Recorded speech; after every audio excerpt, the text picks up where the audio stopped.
Hello, my name is Maciej Huculak, and I'm employee of Institute of Urban Development, and I would like to share with you some of our experiences within the issue of urban regeneration as a tool which may influence the densification processes within the cities. So basically what is very important about the urban regeneration or urban renewal are these issues which are in red. So firstly is coordinated process, secondly it's part of development policy. We have it's an answer for a crisis phenomena within the city, and it has to make quality changes, and what is also important, it has to be a sustainable process. So that's to remind some of you which are not familiar with the urban regeneration as it is. So my thoughts when I was thinking about my presentation right here was first to explain why I feel, and my colleagues feel that urban generation is important for managing densification processes. So firstly, it's a quite efficient tool for reuse. We can even say recycling of space, right?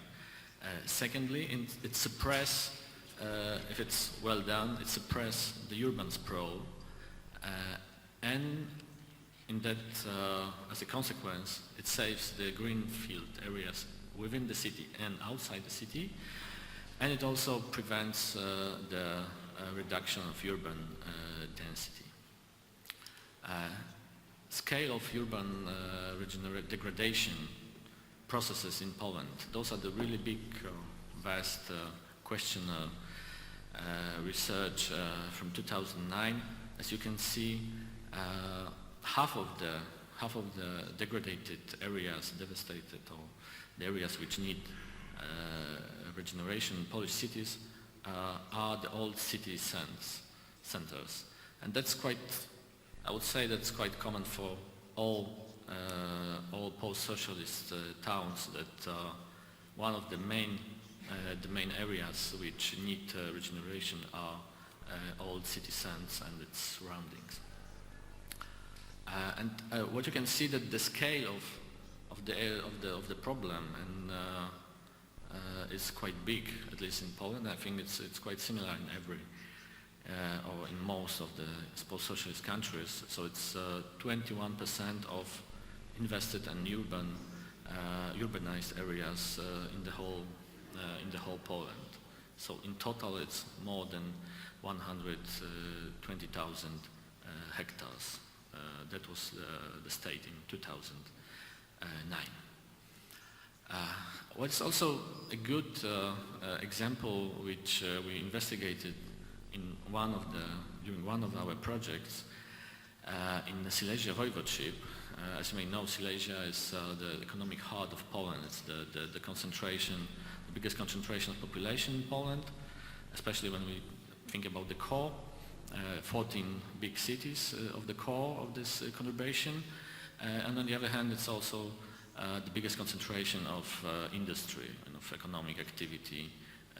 Basically, before 1989, that was also mainly heavy industry. And now it's changing, but it's still the biggest concentration of economic activity in Poland.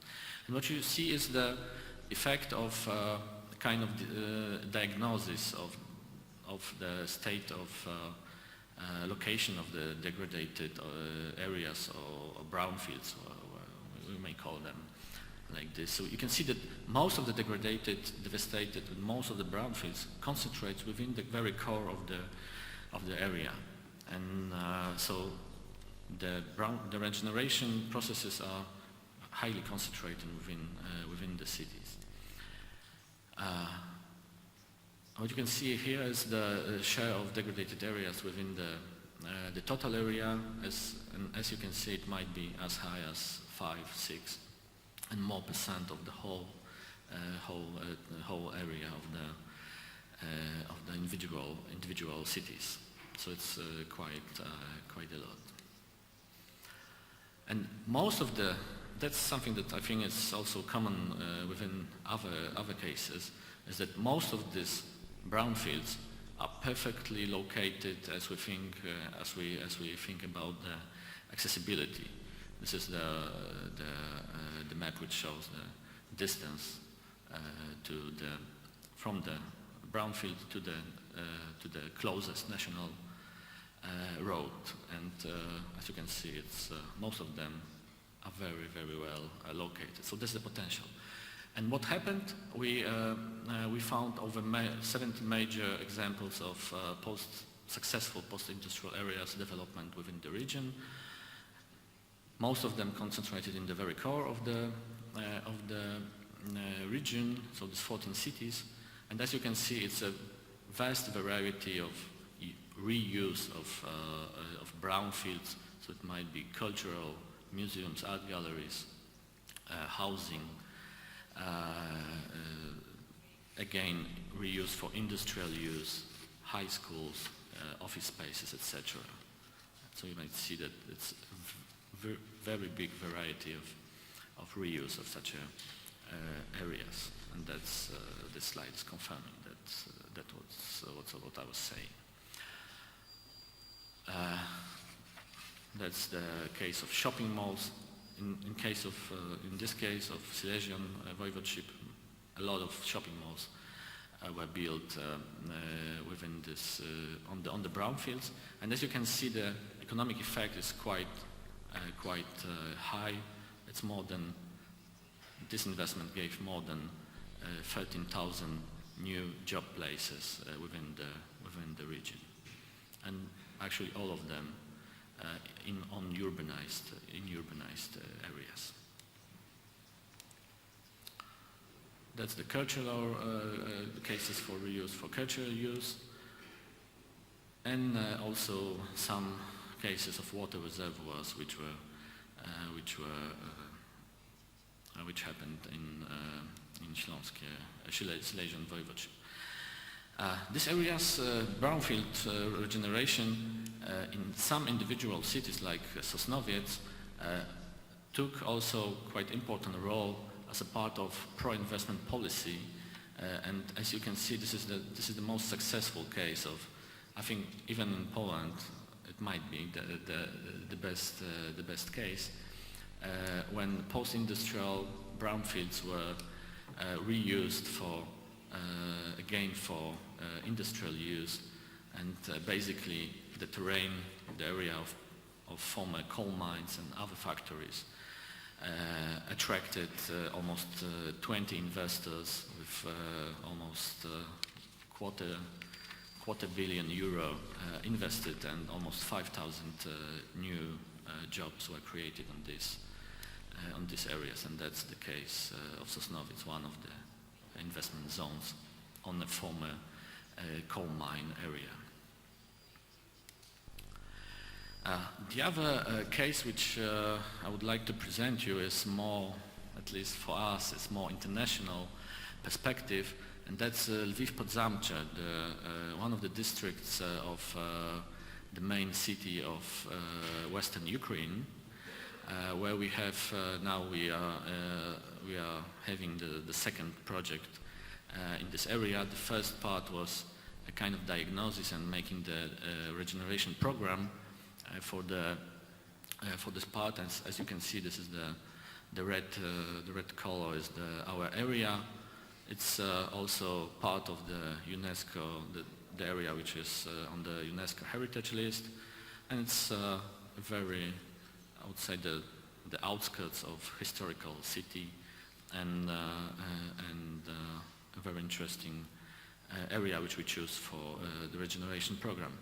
As you can see, it's also in the planning of the city. It's one of the parts where the development, one of the directions where the development of here, right, where the business center or central business district will develop. So it has at least in plans, quite a big potential. So that's one of the oldest settlements in areas in Lviv.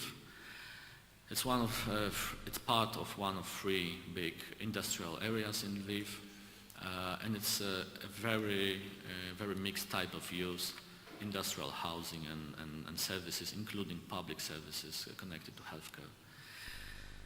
Basically, around 5,000 inhabitants, almost 700 buildings, and also quite big share of protected area within UNESCO zone.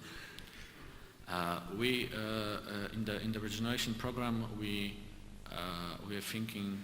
planned several projects which were we are thinking about making really small projects which are supposed to be quite close to the citizens, and we also left one project left for the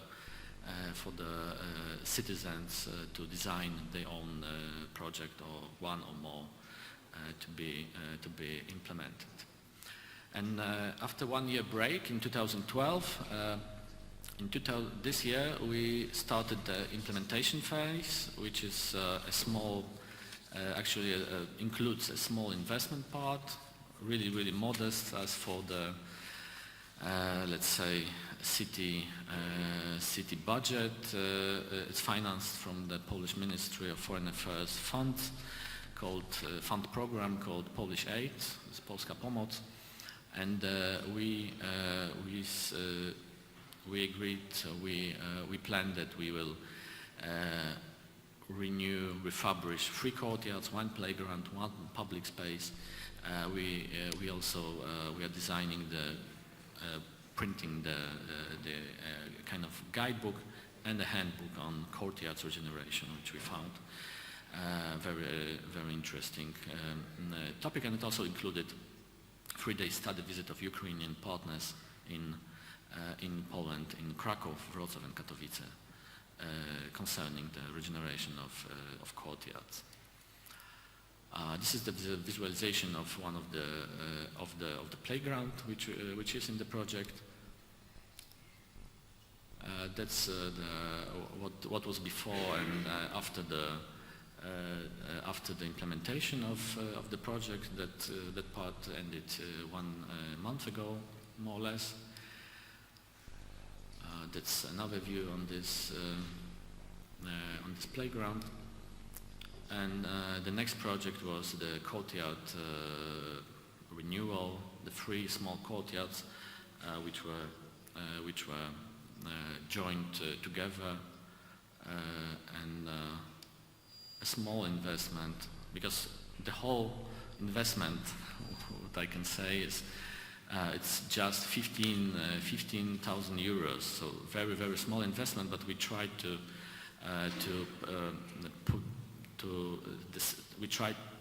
make citizens to participate as much as they can within these projects. So that how it looked like. And now some concluding remarks to sum up our experience within this project. So we think that urban regeneration can be quite efficient if it's well planned and well implemented. It can be an efficient tool for urban density management, for sure in Central and Eastern Europe. Moreover, it improves the attractiveness of the areas for business and for housing. So it keeps both business and citizens inside the city, and especially inside the historical city, which in many countries tends to lose the citizens, maybe not the business, but for sure the citizens. It triggers the introduction of new functions to the brownfields, and for sure it increases the sustainability, because we have the land which already usually has a lot of infrastructure, roads, electricity lines, pipelines, etc., etc. Sometimes heating, of course, and water supply, all these things. So we don't have to invest in those infrastructure if we would as we do it for the greenfields outside the city or inside the city. So basically, to sum up it with few sentences, two or three, the urban regeneration acts on the push side of urban sprawl, right? So it helps the city not to push the citizens outside of the city, and I would say that if the urban sprawl might be treated as a kind of cancer, the urban regeneration is maybe not the treatment, it's not the cure for the urban sprawl, but it's kind of preventive treatment which helps, which strengthens the urban structure and helps to keep the urban sprawl on the lower level than without using this tool. Thank you.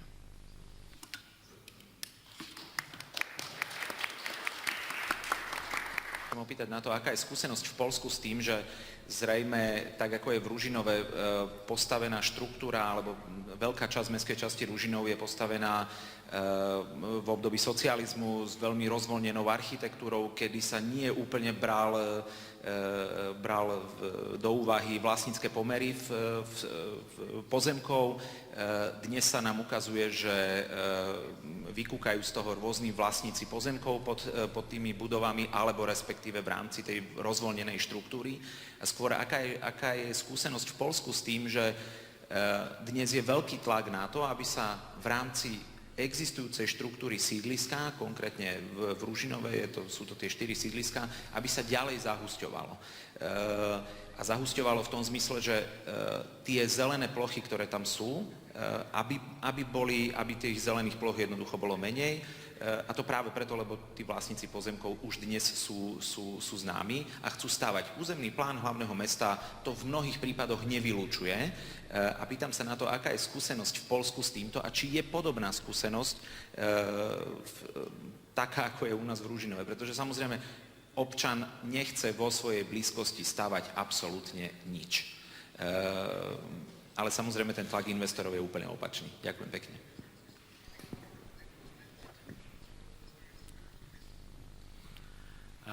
I think it's quite similar. So with these big housing estates, which we also have in Poland, so like Panelaki, right, in Slovakia, it's rather the same. So there is a pressure for building new housing developments there, but when it comes to the ownership structure, I think it's a bit different. So it's basically we don't have too much private owners which are reclaiming lands in such areas. It's rather under control. So the densification is going on, but I would say it's rather moderate. Right? I don't think I feel it's not a problem at the moment in